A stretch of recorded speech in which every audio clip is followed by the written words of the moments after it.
వివాహాలు అవ్వని వారికి ఒక బాధ ఉంటుంది. అదేంటంటే, నేను ఒంటరిగా ఉన్నాను, నాకు వివాహం ఎప్పుడవుతుంది. తప్ప అనట్లేదండి.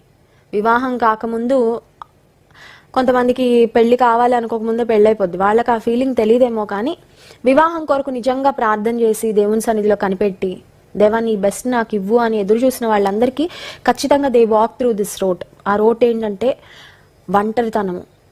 దేవుడు ఎప్పటికి తెస్తాడో, అసలు ఎవరైనా ఉన్నారా, నేను ప్రార్థన చేసుకుంటున్నట్లుగా ఉన్న వ్యక్తి ఎవరైనా ఉన్నారా, దేవుడు ఎప్పటికీ కార్యం చేస్తాడు, ఇంతగా నేను దేవుని కొరకు నిలబడ్డాను, నాకు తగిన ప్రతిఫలం వస్తుందా లేదా. సో ఈ ఆలోచనలు, ఈ స్ట్రగుల్ ఖచ్చితంగా దేవుని కొరకు కనిపెట్టిన స్త్రీలకు ఉంటుంది. కానీ ఒక మాట చెప్పనా, సింగిల్గా ఉన్న గర్ల్స్కి ఒక బ్లెస్సింగ్ కూడా ఉందండి. You have a blessing as you are single. మీరు అనొచ్చు, సింగిల్గా ఉండడం ఏం బ్లెస్సింగ్ అక్క అని. 1 కొరింథీ పత్రిక ఒకసారి చూడండి, 7వ అధ్యాయము 32వ వచనం మనం గమనించినట్లయితే, మీరు చింతలేని వారై ఉండవలెనని కోరుచున్నాను. పెండ్లి కాని వాడు ప్రభువుని ఎలాగూ సంతోషపెట్టగలనని ప్రభు విషయమైన కార్యములను గూర్చి చింతించుచున్నాడు.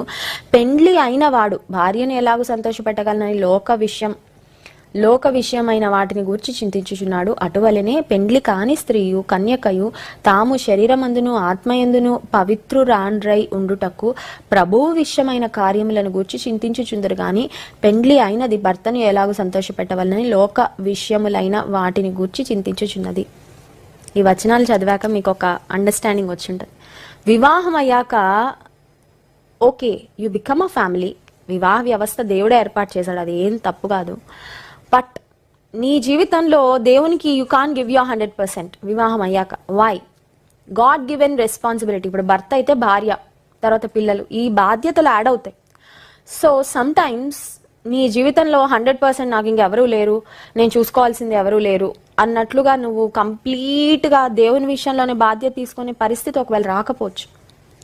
వివాహం అయిన స్త్రీకి కూడా ఎప్పుడు అదే తాపత్రయం ఉంటుంది. ఏంటి, అమ్మో నా భర్తకి వంట చేయాలి, వంట చేసే టైము, ఇంటికి వచ్చే టైం ఆఫీస్ నుంచి, అది రెడీ చేయాలి, ఇది చేయాలి, నా భర్తను సంతోషపెట్టాలి అనే ఆలోచన వివాహం అయిన స్త్రీలకు ఉంటుంది. కానీ వివాహం కాని స్త్రీలకు ఉన్న ఒక ప్లస్ ఏంటంటే, వ్యక్తిగత జీవితం మీద కంటే బంధాలు లేకపోతే బాధ్యతలు లేవు కాబట్టి వివాహం కాకముందు దేవుని మీద, దేవుని గురించి ఎక్కువగా ఆలోచించవచ్చు.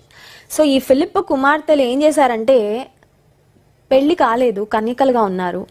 They use their single life, ఆ వివాహం కాని ఒంటరి జీవితాన్ని దేవునిలో పరిపూర్ణంగా వాడబడ్డానికి వినియోగించుకున్నారు.